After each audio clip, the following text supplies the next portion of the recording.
사도행전 17장 22절로 17절 말씀드리겠습니다.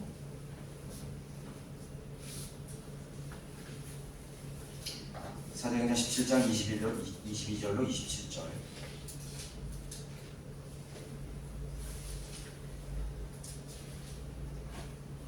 찾으신 걸 알고 제가 받들게 되겠습니다. 그러므로 바울이 마르스 언덕 가운데서 서서 말하기를 아테네 사람들이여 내가 보니 너희는 매사에 너무나 미신적이니라. 지나다니다가 너희가 섬기는 대상을 보았는데 알지 못하는 신에게라고 새겨놓은 제단도 있었노라. 그러므로 너희가 알지 못하면서 섬기는 그 대상을 너희에게 알게 하리라.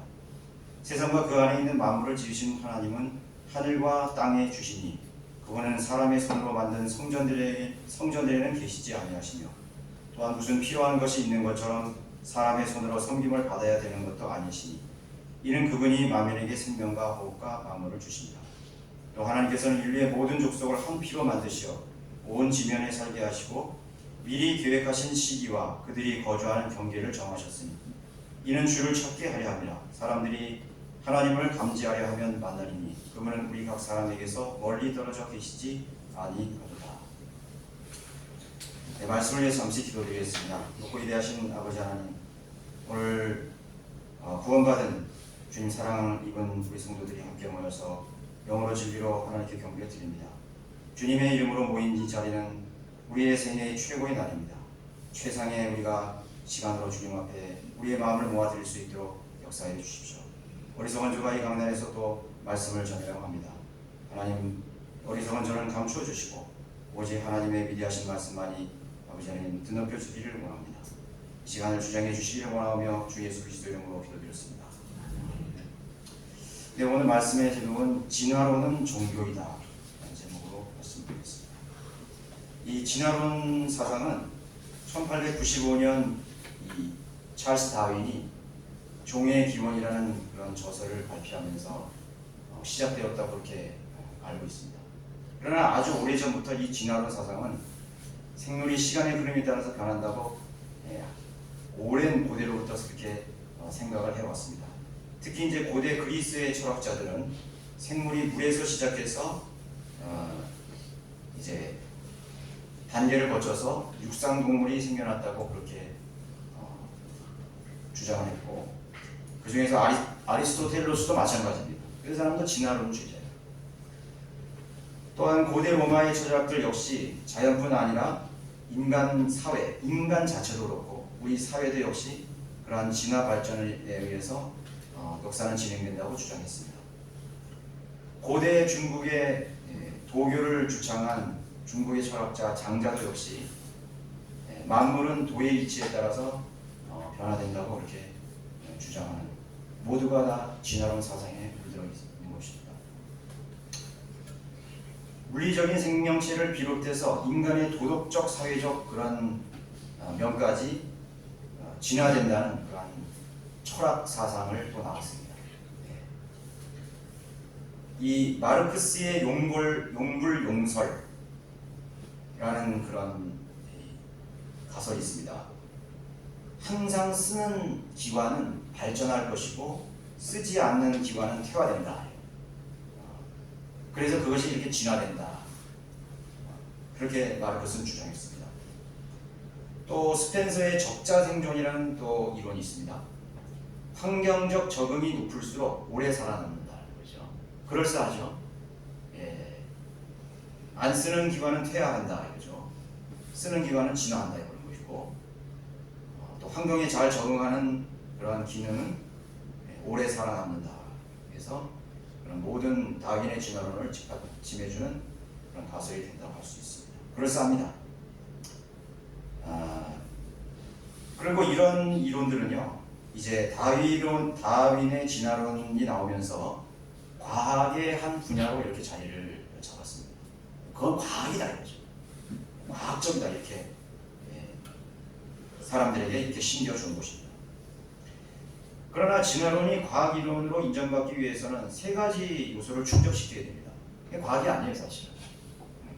과학이 되기 위해서는 세 가지 요소를 충족해야 되는데, 첫 번째 실험입니다. 테스트 과정을 거쳐야 됩니다.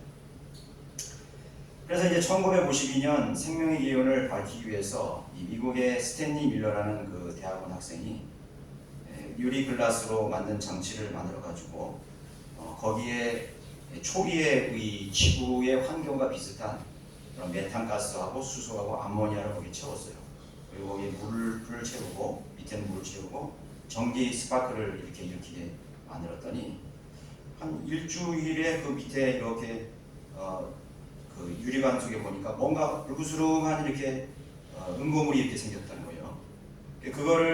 그런 그 물질들을 이렇게 보니까 거기에 아미노산이 이렇게 합성이 돼가지고 그 아미노산이라는 거는 우리 몸의 그 단백질을 구성하는 그런 요소예요, 분자예요. 그 아미노산이 생산됐다 이거죠. 그래서 이 생명은 이렇게 저절로 만들 수 있다 이렇게 발표를 하면서 아주 획기적인 그러한 발표가 됐습니다. 그러나 면밀히 보면은 그러면 그 안에 있는 메탄과 수소와 아미노산, 암모니아는 어디서 만들어졌는 거예요? 그리고 거기에 아미노산이 4가지가 발견됐는데 사실은 단백질을 만들기 위해서는 수십 가지의 아미노산이 필요한데 단 4가지밖에는 발견되지 않았어요. 그리고 거기에 그냥 머물러 버린 것입니다. 그거는 생명이 탄생하는 게 아니에요. 그냥 물질이 거기 합성이 돼서 거기서 만들어졌을 뿐이에요. 그 대선은 그렇게 맞춰졌습니다. 두 번째는 뭐냐면 과학에 대해서는 관찰이 필요한데 이 관찰을 통해서 분자들이 생명체가 단백질을 만드는데 20가지 아미노산이 필요하지만 4가지가 그치고 말았다는 그 관찰이 나온 거죠. 거기서 그쳤다는 거죠. 그게 이제 관찰까지 된 것입니다. 그 이후에 가장 중요한 3번째 단계가 뭐냐면 재생산입니다. 그야말로 독립적인 생명체가 탄생하는 것이에요. 근데 그건 없었어요. 그건 그 결과는 나오지 않았어요. 재생산이 나오지 않았어요. 그러니까 과학의 3가지 요건, 테스트, 관찰, 재생산이라는 것에 그런 단계가 확인되지 않았기 때문에 그건 과학이 될 수가 없다는 거예요. 과학이 될 수가 없어요.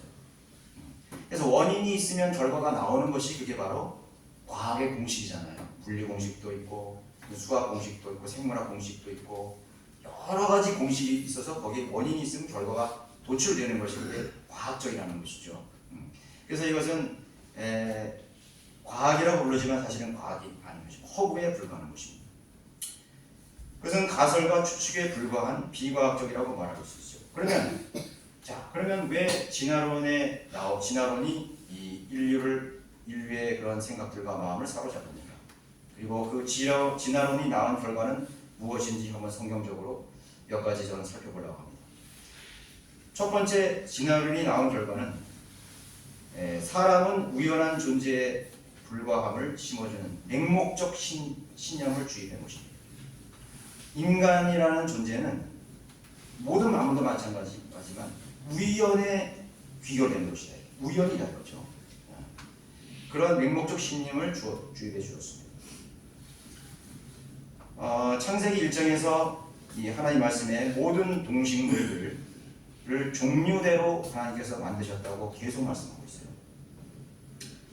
8구절을 통해서 그 종류대로 나뉘었는데 이 종류대로라는 표현이 18번 성경에 기록되고 있습니다. 거기서 17번이 창세기, 하나님께서 처음에 그 6일의 그 기간 중에서 그 동식물을 만드는 과정 속에서 17번을 종류대로 계속 말씀하셨어요. 그렇죠? 그 진화가 아니라는 것을 분명히 강조하고 있는 것이죠. 종류대로 만들었다는 것이죠. 이게 바로 종의 기원이에요. 진짜 종의 기원은 성경 창세기 1장에 언급한 거예요. 다윈이나 그런 진화론자들이 말하는 우연 속에서 갑자기 생겨난 게 아니라고. 갑자기 생겨나서 그것이 어떤 과정을 통해서 오늘날의 완벽한 인간이 되는 것이 아니라는 것이죠. 종류대로 인간도 만들어졌다고. 그게 바로 종의 기원이에요. 종의 출발이에요. 그 종류의 시작이라는 것을 분명히 언급하셨습니다. 종의 기원은 바로 창조해 주신 하나님의 말씀이라는 거 말씀하고 있습니다. 말씀으로 창조하신 것이에요. 그런데 창세기 위에 종류대로라는 말씀이 성경 다른 데서 다 한번 언급됩니다. 여러분 에스겔 47장 10절에 한번 보십시오. 에스겔 47장 10절 천천히 찾아보십시오.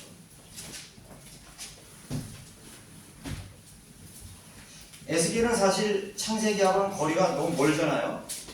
굉장히 간격이 멉니다. 한 1000년 이상, 1500년 기록된 당시만 해도 그 기록이거든요. 아주 오랜 기간이 흐른 후에 이 에스겔 47장 10절에 한번 보시면은 어부들이 그 위에 서리니 엔게디에서부터 엔네글라임까지라 이곳들은 그물을 치는 곳이 될 것이라 그들의 고기들은 그들의 종류대로 있을 것이며 큰 바다의 고기처럼 힘이 많으리라. 여기에 그 종류대로라는 말이 딱 한 번 언급됩니다. 그런데 이 에스겔 47장은 천년 왕국의 내용이에요. 천년 왕국의 일을 있을 상황을 말하는 거예요.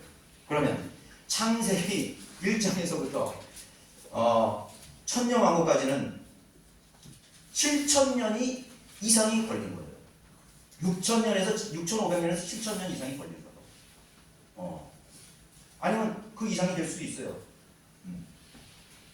그런데 지금 이 순간도 아니고 지금으로부터도 지금 아주 먼 미래의 일을 지금 이 BC 570년경에 에스겔 선지자를 통해서 미래에 있을 얘기하는데 그 미래에 그 고기들을 그 종류대로 있을 것이라고 분명히 얘기해요. 시간이라는 것은 그 종류를 변질시키지 않는 거예요. 하나님께서 그 종을 보존하시는 거예요. 하나님의 말씀으로 보존하시는 것입니다. 여러분 보존이라는 말을 많이 들었죠. 성경을 하나님의 영으로 성령으로 보존하신 거예요. 섭리적으로 보존하는 것입니다. 하나님께서는 하나님이 처음으로 만든 종류를 하나님의 능력으로 그 종류대로 보존하시는 거예요. 무슨 말인지 여러분 이해가셨죠? 우리가 그것을 믿음으로 뿐만 아니라 우리 경험적으로 그걸 알고 있어요. 경험적으로 알고 있습니다. 네, 종류대로 있을 것이라고 분명히 얘기하고 있는 것이 말씀하고 있는 것입니다. 그들의 고기들은 그들의 종류대로 있을 것이며 왜 그것을 강조하셨을까요?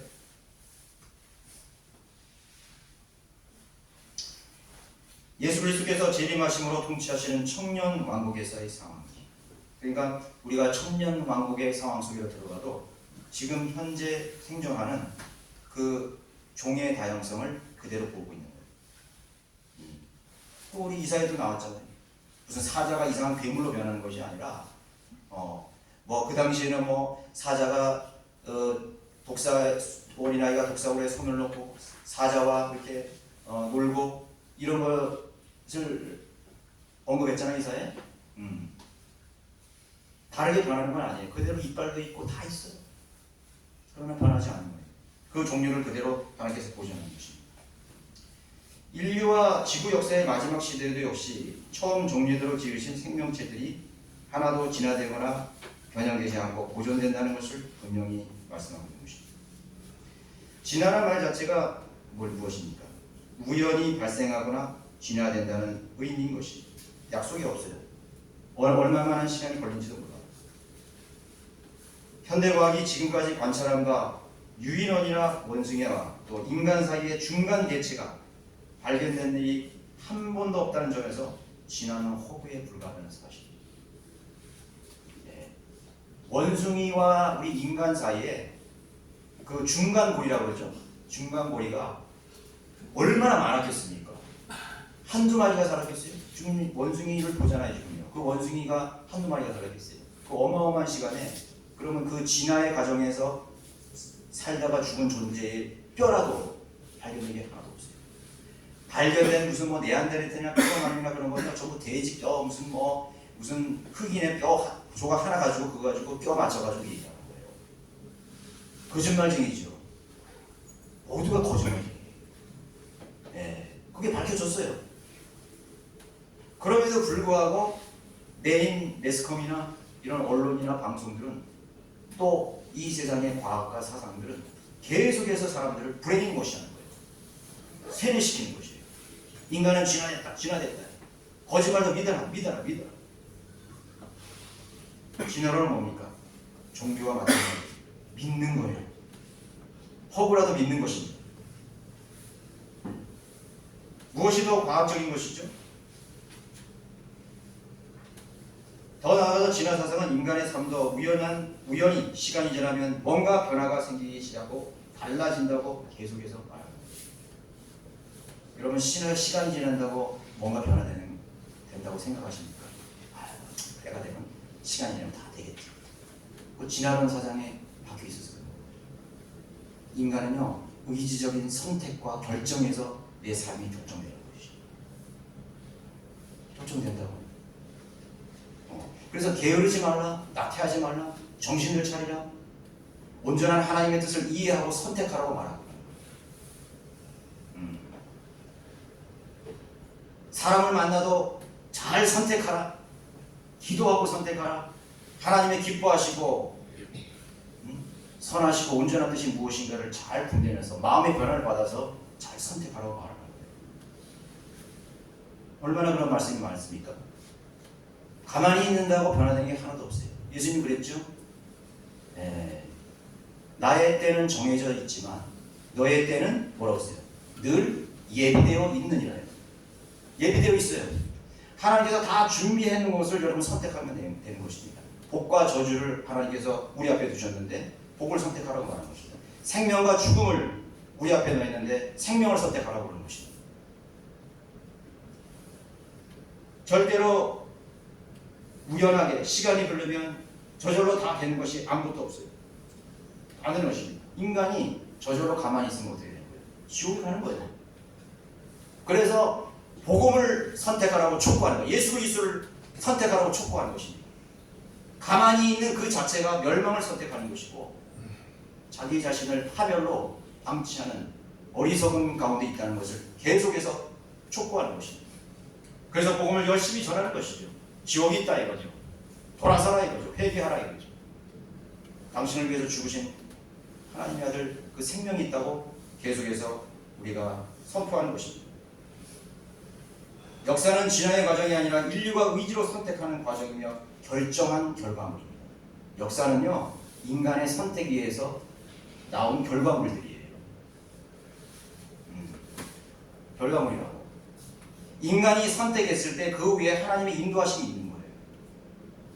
인간의 선택이 없으면 하나님 인도할 수 없어요.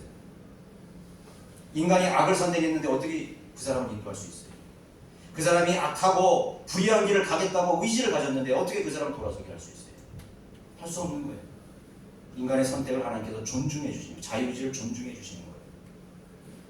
그래서 하나님에 대해서 무지한 사람들이 그렇게 말하는 것입니다. 아, 왜 이 세상에는 그런 악이 있고 전쟁이 있고 살인이 있고 유괴가 있고 차별이 있나요? 인간이 선택한 거죠. 인간이 선택한 거예요.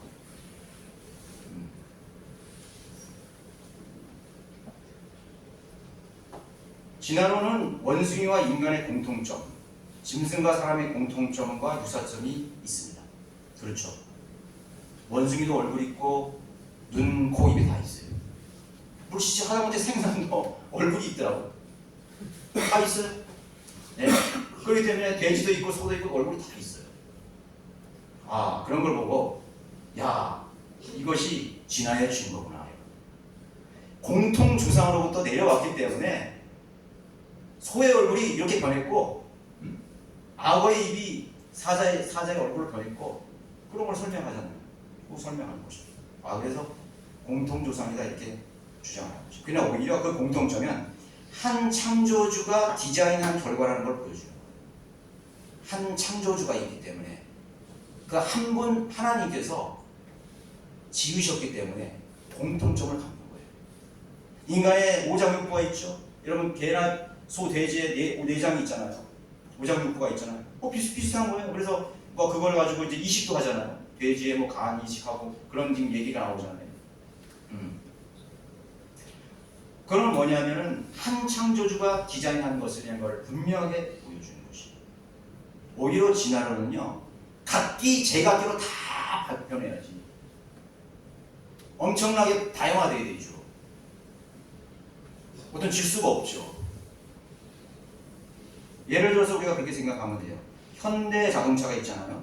현대에서 나온 자동차의 차종을 한번 보세요. 비슷하다고. 왜 그런 거예요? 똑같은 회사에서 나온 것이기 때문에 그런 거예요. 여러분, 벤츠 자동차에서 나온 차종들을 보세요. 어딘가 좀 비슷해요, 그죠? 비슷하다고. 한 아이디어에서, 한 회사에서 나왔기 때문인 것이에요. 네. 화가도 마찬가지죠. 그 한 사람은 다양한 그림을 그릴 수 없어요. 그 사람이 그림 그리면, 이중섭이라는 사람의 그림은 다 비슷해. 내가 그 사람의 그림을 새로운 걸 봐도, 아, 이거 이중섭 그림 같다. 아, 이건 고 그림 같다 이거죠. 이거는 르누아의 고 그림 같다 이거죠. 왜? 한 사람에게서 나온 작품들이기 때문에 유사성을 갖는 거예요. 오히려 인간과 원숭이와 동물들의 유사성이라는 것은 한 창조주에서 디자인된 지혜와 능력 안에서 만들어졌다는 것을 증거하고 있는 것입니다. 진화사상은 결국 우주 만물은 저절로 생겨났기 때문에 하나님을 인간의 머릿속에서 지워버리려고 하는 마귀적인 사상이라는 것입니다. 창조주를 우리 인간의 마음속에서 지워버리기 위해서 만들어낸 고안된 마귀적인 그런 종교적인 교리예요. 두 번째, 이 진화론이 낳은 결과는 모든 인류를 짐승의 통치 아래로 놓으려는 적그리스도적인 철학 사상인 것입니다. 적그리스도적인 뉴에이지 사상입니다. 오늘 이 본문 사도행전 17장 26절에 또 하나님께서는 인류의 모든 족속을 한 피로 만드셨다고 말하고 있어요. 한 피로 만들었어요. 여러분, 동물과 사람은 한 피가 될 수 있나요? 한 피가 될 수 없어요. 인간의 혈액에 종류가 있다는 사실을 칼랜드 스타이너가 1900년에 되어야 발견했습니다. 인간의 혈액형이 있다는 것을, 여러 가지 몇 가지 타입이 있다는 것을 1900년도에야 칼스텐다인가 발견한 것이에요. 그래서 그 사람이 처음 이 혈액형을 연구하면서 다른 사람의 피를 이렇게 했더니 거기에 혈청이 생기는 거야. 이게 응고가 되는 거야. 안 맞는 거죠. 혈액형이 안 맞는 거예요. 근데 어떤 것은 이렇게 맞는 거예요. 그래서 맞는 게 있고 안 맞는 게 있다. 그렇게 해가지고 A, B, C형으로 처음에 그 혈액형을 만들었는데 그 C형이 나중에 이제 O형으로 다시 바뀌어진 것이에요. 그래서 인간은 A형, B형, 또 O형, 그리고 AB형이 있다는 걸 알아냈어요. 그렇게 분류하기 시작했습니다. 그래서 이 사람은 2년 후에 AB형까지 발견하면서 1930년에 노벨상을 수상했던 것이에요. 여러분, 피를 많이 흘리게 되면 죽게 되죠. 그래서 다른 사람의 피를 수혈을 해야 돼요. 수혈을 해야 됩니다. 레위기 17장 14절에 이렇게 말씀하셨습니다. 너희는 어떤 종류의 육체의 피로 먹지 말라 하도다. 이는 모든 육체의 생명이 피에 있음이니, 육체의 생명이 피에 있다고 성경은 분명히 말했어요. 그 피를 흘리면 죽는 거예요. 피를 흘리면 죽는 것입니다. 그런데 요한복음 2장 7절에서 9절 말씀을 보면요, 여러분 한번 보세요. 요한복음 2장 7절에서 9절.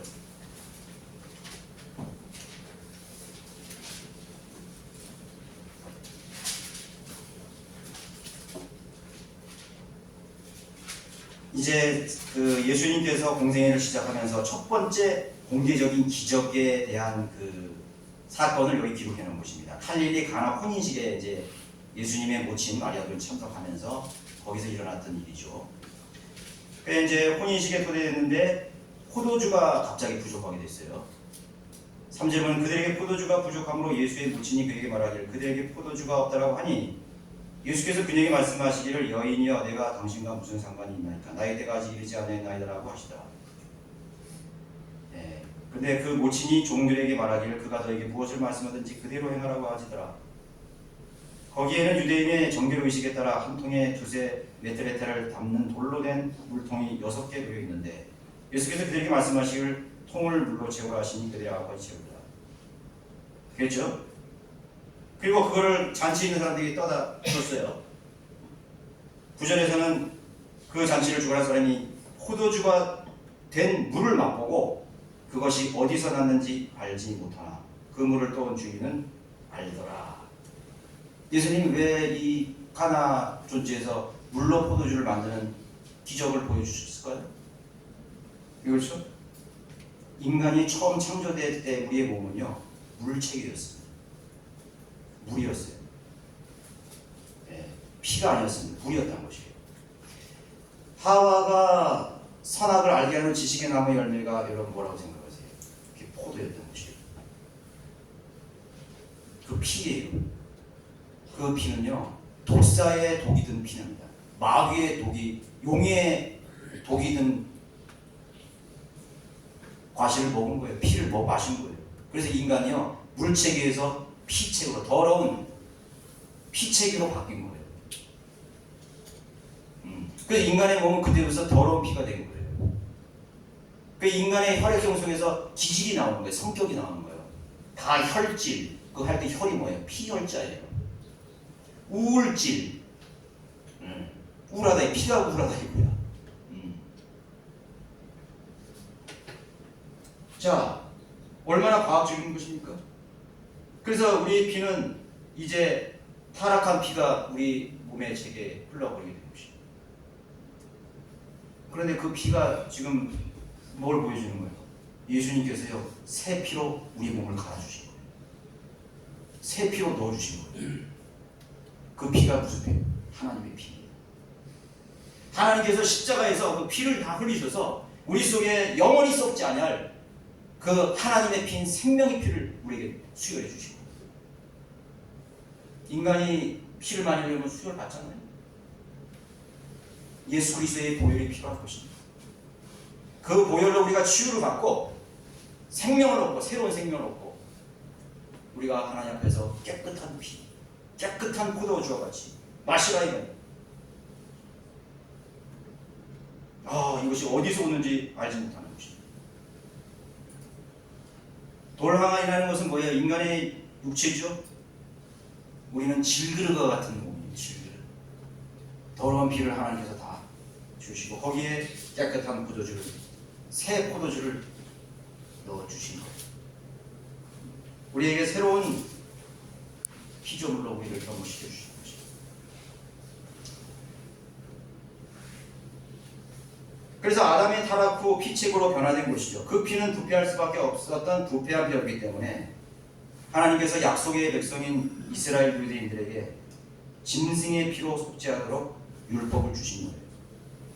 인간은 인간의 피를 통해서 속죄할 수 없어요. 예수 그리스도께서 오시기 전까지, 구속하시기 전까지 약속의 백성들은, 유대인들은 짐승의 피로 자기를 일시적으로 죄에 대한 용서를 받았다는 거죠. 짐승의 피로 했다는 것입니다. 요한일서 5장 6절에서 이분은 물과 피로 오신 분, 곧 예수 그리스도라고 말씀하고 있습니다. 물과 피로 오신 분이라고 했습니다. 사탄은 인류를 원숭이로 가게 만드는 것이죠. 같은 피가 절대 될 수 없습니다. 짐승의 피로는 우리는 결코 구속받을 수 없어요. 깨끗하게 될 수가 없어요. 속죄될 수 없어요. 보라, 세상 죄를 제거하는 하나님의 어린 양입니다. 짐승의 피 흘리는 것은 예수 그리스도의 구속자가 오실 것을 대한 모형인 것입니다. 그래서 일시적인 그러한 죄에 대한 용서를 주신 것이죠. 같은 피가 아닙니다. 사람의 염색주와 동물의 염색주는 다 다릅니다. 같은 피가 아니에요. 사람의 이 염색초라는 건 뭐냐면 유전자 정보기관이에요. 유전자 정보기관. 그러니까 그냥 유전자예요. 염색체라는 것은. 그래, 거기에 염색을 해서 이렇게 볼 수 있게 해서 염색체라고 그렇게 말하는 것인데, 유전자 정보 중에서 사람의 염색체 수는요 46개입니다.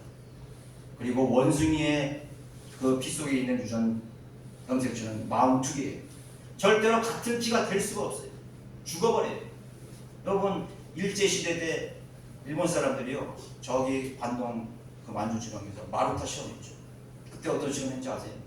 인간의 피를 다 반을 빼고 거기에 원숭이 피를 집어넣어요. 그럼 엄청난 쇼크가 일어나 죽는 거예요. 사람이 몸을 굳어서 발작을 하면서 죽는 거예요. 그런 잔인한 짓이었어요. 어리석죠. 어리석은 절대로 인간의 피와 동물의 피는 하나 될 수 없어요. 그러나 사탄은 인류를 자꾸 원숭이로 동물의 피로 만든 것입니다. 같은 것으로 만들게 만든 것입니다. 진화론은 인간과 사람은 같은 조상을 가졌다고 계속 주장함으로써 아담과 이브의 자리에 원숭이나 파충류, 즉 뱀이나 용으로 그 자리를 대체시키려고 하는 거죠.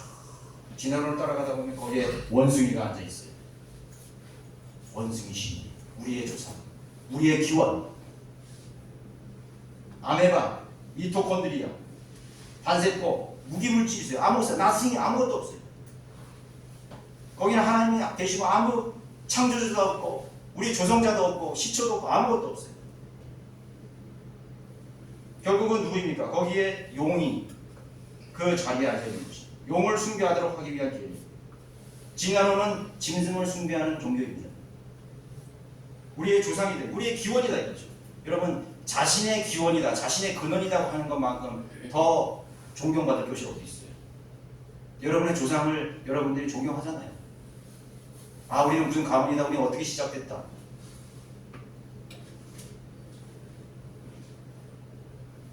실제로 지상의 미신 종교 속에는 그들의 숭배 대상으로 동물과 짐승들이 어마어마하게 많이 등장하고 있습니다. 여러분 힌두교의 대표적인 신이 뭐예요? 소입니다. 소. 고대 이집트의 신들 가운데 신들을 보면은 맨 전부 다 짐승이에요. 여신 바스트는 고양이 신이요. 그 밖에 소, 악어,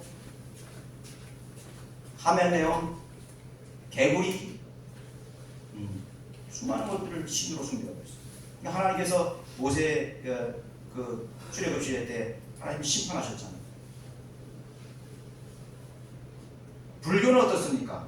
불교는 모든 동물에 대해서 자비와 존중을 넘어서 인간과 같은 생명으로 연결되었다는 가르침을 계속하고 있어요.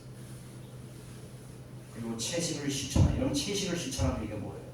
그럼 채식주의자는 왜 채식하냐? 동물을 존중하기 때문에. 야, 그 밑바탕에 뭐가 있는 진화론이 있는 거예요. 동물은 우리 조상인데, 신은 우리, 소는 우리 신인데, 파충류는 우리의 오래된 고대의 우리의 근원인데, 종의 기본인데, 생명 거기서 나오는데 존중해줘야지. 아 물론 학대하는 건 나쁘죠. 고의로 그 짐승들을 막 발로 차고 때리고 그러면 되겠습니까? 안 되는 거죠. 죄도 없는 그 동물을 왜 학대해요? 그러나 하나님께서 그 모든 식물들을, 짐승들을 우리에게 식물로, 양식으로 주신 것이에요. 주셨다고요. 단 유대인들에게는 불결한 짐승과 가증한 짐승과 또 가증하지 않는 것을 나눴을 뿐, 그거는 모형적이고 상징 것으로 하나님께서 분별해 주셨다는 것이죠. 왜? 인간은 불결한 것과 거룩한 것을 구분할 수 있는 기준이 없어요. 그렇기 때문에 하나님께서 먹는 것조차도 구분을 해줬던 거예요. 먹는 것을 구분할 정도면 인간은 다른 것에 대해서 구분을 못해요. 기준이 없다고요. 우리의 기준이. 그래서 하나님의 기준을 주기 위해서 먹는 것까지 하나님께서 불결한 것과 그렇지 않은 것을 구별해서 먹을 것과 먹지 않은 것을 구분시켰던 거예요. 그게 중요한 거예요. 그러나 베드로에게 뭐라 그랬어요? 아니다. 하나님이 또 그렇죠. 내가 거룩하다 그러는데 네가 왜 불결하다는 거예요? 모든 기준은 하나님께로부터 나오는 것이에요. 그걸 하나님께서 가르치려고 보여주신 것이죠. 자, 그리스 로마 신화 역시 마찬가지입니다. 여러분 올림푸스의 신 제우스는 그 원래의 본명은 독수리예요. 독수리 신이야 제우스. 아테네의 여신은 부엉이에요. 예. 로마의 사자 숭배가 횡행했고 이들의 철학사상들 속에 동물에 대한 숭배와 존중은 인류의 정신과 문화적 유생의 중요한 부분이라고 가르치는 것이죠. 그래서 그런 신화들 보면 아주 혼잡해요. 인간과 사람이 교잡해서 중간 반인 반수가 막 나오고, 머리는 염소인데 몸은 무슨 사자고, 머리는 사람인데 몸은 무슨 개 돼지고, 이런 것들이 얼마나 신화에 많이 있습니까? 얼마나 그들의 철학사상이 그렇게 많이 있습니까? 인간과 동물은 하나다.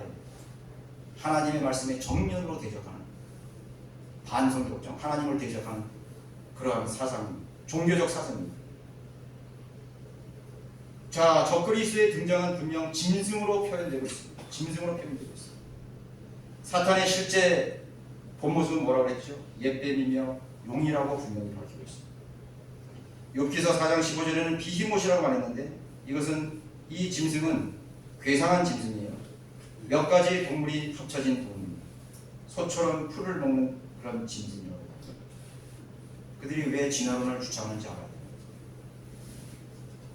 그래서 그들이 말하는 진화론은 오랜 기간이 또 지나면 동물들은 또 새로운 동물로 발전한다고 말하는 거예요.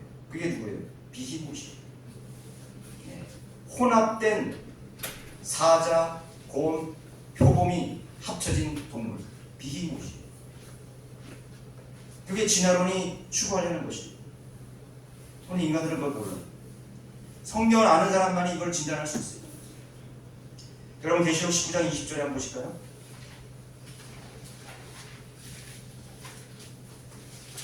계시록 19장 20절.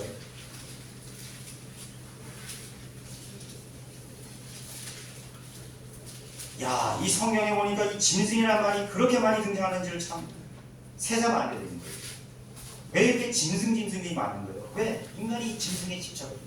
그러나 그 짐승이 잡히고 짐승 앞에서 기적들을 행하던 거짓 선지자도 그와 함께 잡혔으니 그런 짐승과 더불어 그 짐승의 표를 받는 자들과 그의 형색에 경배한 자들을 숨기느니라. 이들이 이왕으로 불타는 불못에 산채로 던져지리라. 짐승이 등장하죠. 짐승 앞에서 기적을 행하는 거짓 선지자. 그리고 그 짐승을 경배, 그 형상의 경배도 받고 또 그 짐승의 표를 받았어요. 그 짐승의 표를 받고, 그게 바로 누구예요? 적그리스도, 가짜 하나님, 가짜 그리스도가 이 세상에서 사람들을 통치합니다.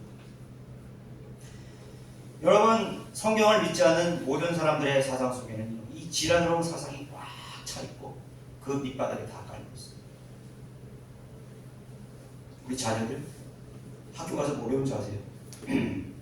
너희들의 조상은 원숭이야 가르치고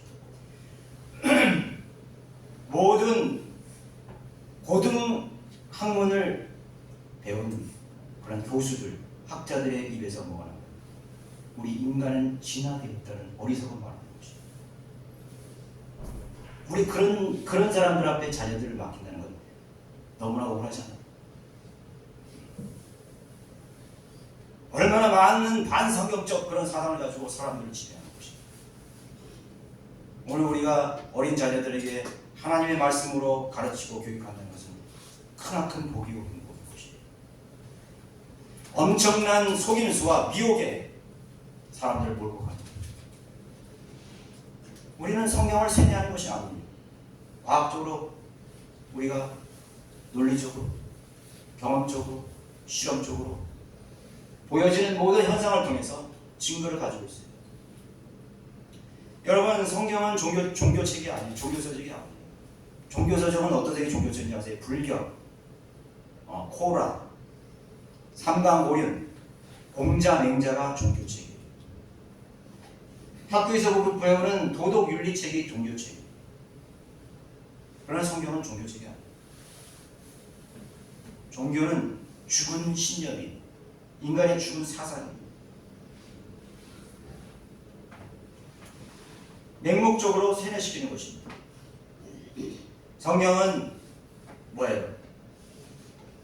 역사적 증거를 남깁니다. 역사적 증거. 제가 몰몬교 이 선교사를 만났는데 얘기하는 그런 시간이 받았어요. 몰몬경이 이게 하나님께서 우리에게 주신 성경이다. 이제 경전이다 이거 막 이렇게 뭐 얘기를 하다가 그랬어요. 성경은 이미 다 예언이 끝났잖아요, 그죠? 예언 계시록에서 다 끝났어요. 그 얘기했어요.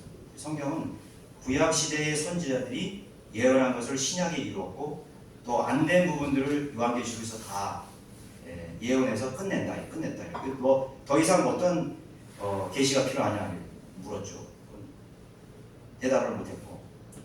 그 다음에 몰몬경에 그런 거기 나오는 그 저자들 니파이라든가 모로나이 거기 있어요. 저도 몰몬경 많이 읽어봤어요. 그럼 성경과 비슷한 게 많더라고요. 근데 거기 저자들이 누구냐면 모로나이, 니파이, 뭐 몰몬 이런 그 저자들이 있어요. 그런 사람들이 선지자라는 거예요. 그래서 BC 한 600년 전에 유대에 있던 그 유대인들이 핍박을 피해가지고 한 이사야 정도 시대였죠. 그게 아메리카 대륙으로 그 유대인들이 이동을 했다는 거죠.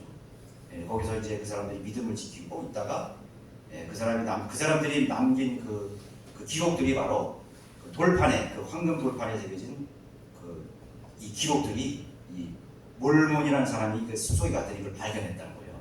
그 괴를 발견했다는 거지. 그래서 제가 그랬어요. 성경에 얼마나 많은 이름들이 있느냐. 인정하냐 이거. 그 사람들은 이 킹제임 성경 봐요. 성경 이름 많죠. 여기 뭐 레위기, 뭐 민수기, 신명기 얼마나 사람들 이름이 많아. 그런데 제가 그랬어요. 당신들도 성경을 읽어봤는데 그 많은 이름들 중에서 어떻게 니파이라는 이름이 하나도 없고 모로나이라는 사람이 하나도 없느냐. 이사야 선지자 시대에 살았다고 하면서 만약에 몰몬경에 하나님이 주신 계시라면 성경이 서포트해야 되잖아요. 그렇지 않습니까? 오늘날 많이 나오는 무슨 뭐 나는 예수다, 나는 미래에 온 무슨 나는 그리스도 하는 사람들이 얼마나 많잖아. 근데 성경에서 그들의 이름을 서포트해주는 구절이 하나도 없어. 제가 만약에 이만희가 뭐 만희라는 이름 나와도 그 사람 나는 진짜인가 보다 살펴보겠어. 한 번도 없어요. 한 번도 없다고. 증거해 주질 않아요. 성경이 서포트해 주질 않아요. 그건 뭐예요? 다 호구라는 거지. 설사 그 사람들이 그런 글을 쓰고 그런 책을 만들었다 할지라도 성경은 아무 의미가 없는 거예요. 성경이 지지해 주는 거 아니에요. 오히려 그거는 저주받는 거예요. 저주라고 했어요. 그리고 예수 그리스도를 믿음으로 믿고 구원받아요.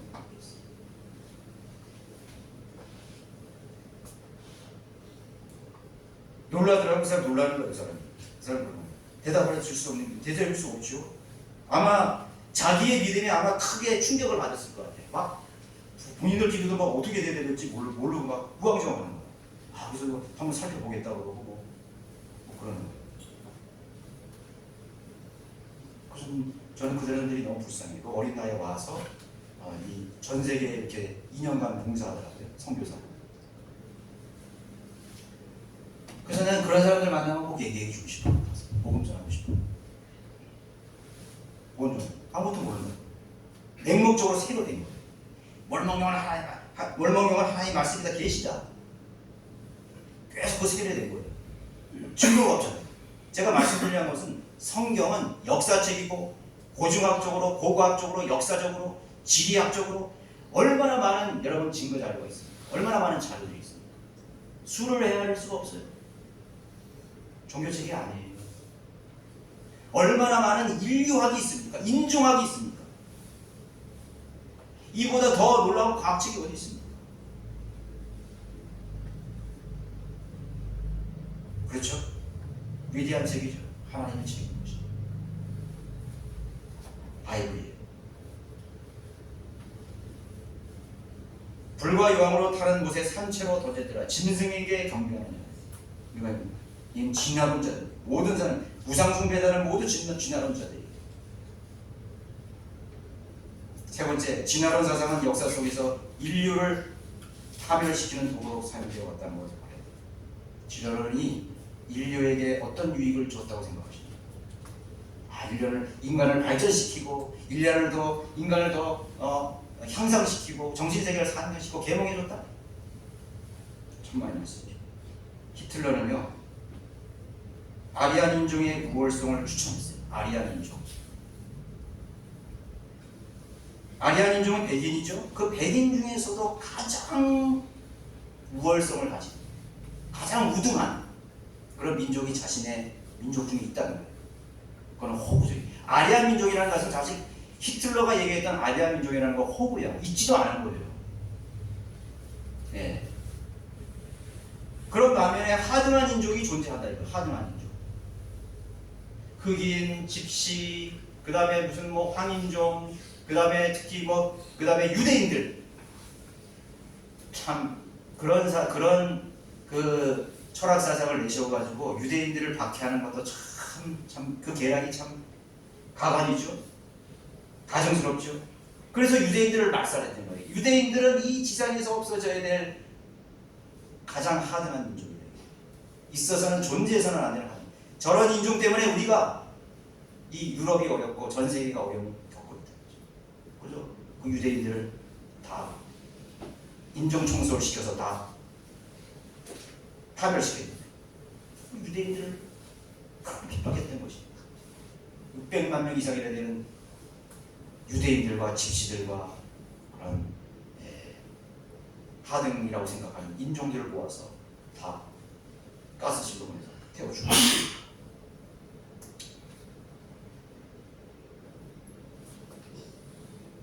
그런 명분을 만들었습니다.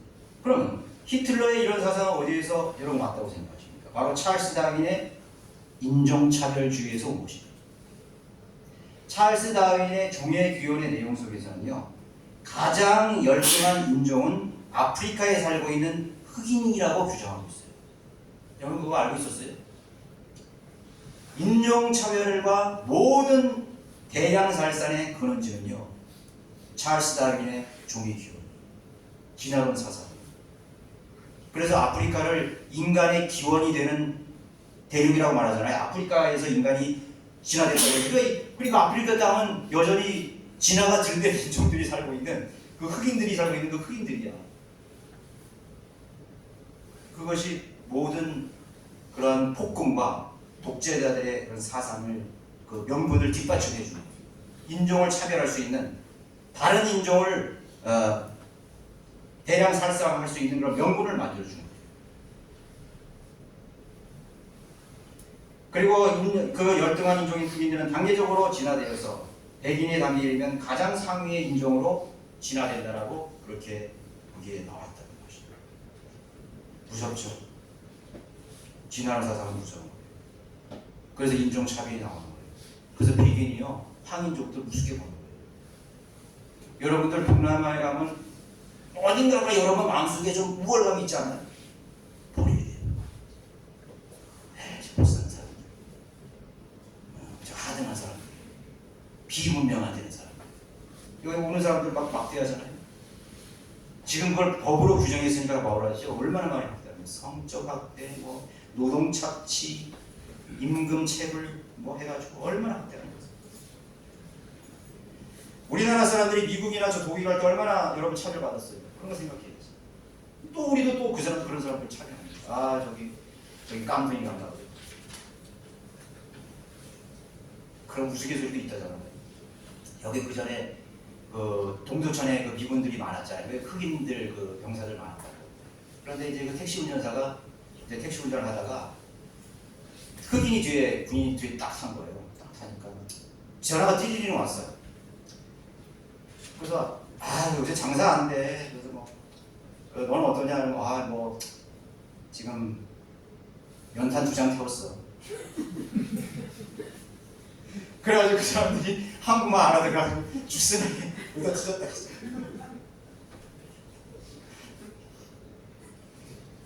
얼마나 여러분 그렇게 기가 있으면 그런 얘기까지 나오고 있어요. 연탄 2장 싣고 간다고. 그죠? 우리는 그런 걸 우리 버려야 되죠. 우리 그리스도인 그게 아니에요.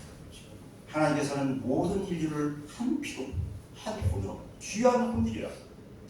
그래서 우리 바이블 빌려들이 저 아프리카 땅에 저 히말라야 고지까지 알래스카까지 가서 그 사람들 섬기는 거예요. 하나님의 사람을 섬기잖아요. 복음을 전파하고 사랑. 그들을 위해서 생명까지 바치고 말이에요. 그 아무것도 아닌 미개한 진화론 자들이 그야말로 가장 하등한 짐승에 가까운 그런 종족으로 취급했던 그런 사람들에게 가서, 그 아우카족에 가서, 밀림 속에 가서 그 부족 사람들에게 복음과 진리와 하나님의 위대한 사랑을 전하지 않습니까? 하나님께서 이 말씀하신 인류를 한 피로 만들어서 왜 그렇게 만들었다고 하는 것입니까? 하나님을 찾게 하는 것입니다. 하나님을 찾게 하기 위해서 그렇게 했다고 말씀하고 있는 것입니다. 공산주의자들 역시 유물론 사상을 내어놓습니다. 역시 다윈의 사상이 기반된다고 할 수 있습니다. 그들의 마음속에서 하나님을 지워버리는 유물론 사상은 곧 다윈의 진화론에 근거하고 있다는 사실입니다. 결국 창조주는 없다, 신은 없다, 종교는 아편이라고 그렇게 취급해버리도록 만드는 것입니다. 결론적으로 왜 인간은 진화론에 의존하려고 하는 것입니다. 그것이 마치 증명된 결과로서 과학이라고 믿고 싶어하는 것입니다. 진화론이 정말 사실이라면 인간이 무슨 죄를 짓고 산들 그들의 행위와 죄들에 대한 영원한 책임은 사라지기 때문에 진화론을 선택하는 것입니다. 야, 내가 무슨 짓을 하고 많은 죄를 졌는데 나 책임, 누가 그 책임, 나의 책임을 물을 그런 존재가 없고 심판자가 없다는 것입니다. 그걸 지워버리기 때문에 마음이 편한 것이죠. 하나님께서 마지막 날 모든 인류를 불러 모아서 심판하실 날에 그날에 대한 두려움을 제거하기 위해서 진화론을 선택하는 것입니다. 진화론은 철저히 마귀가 꾸며낸 가장 효과적이고 손쉽게 인류를 지옥으로 보낼 수 있는 도구임을 여러분 기억해야 되는 것입니다. 하나님의 아들들이 되는 권세가 아니면 모두가 마귀의 종, 짐승의 자녀라는 성경의 성격을 선언을 입증해주고 있는 것이죠. 여러분, 우리가 하나님의 자녀로 살아간다는 것이 얼마나 큰 의미인지 복인지 여러분 깊이 감사하시기 바라겠습니다. 모두 일어나셔서 553장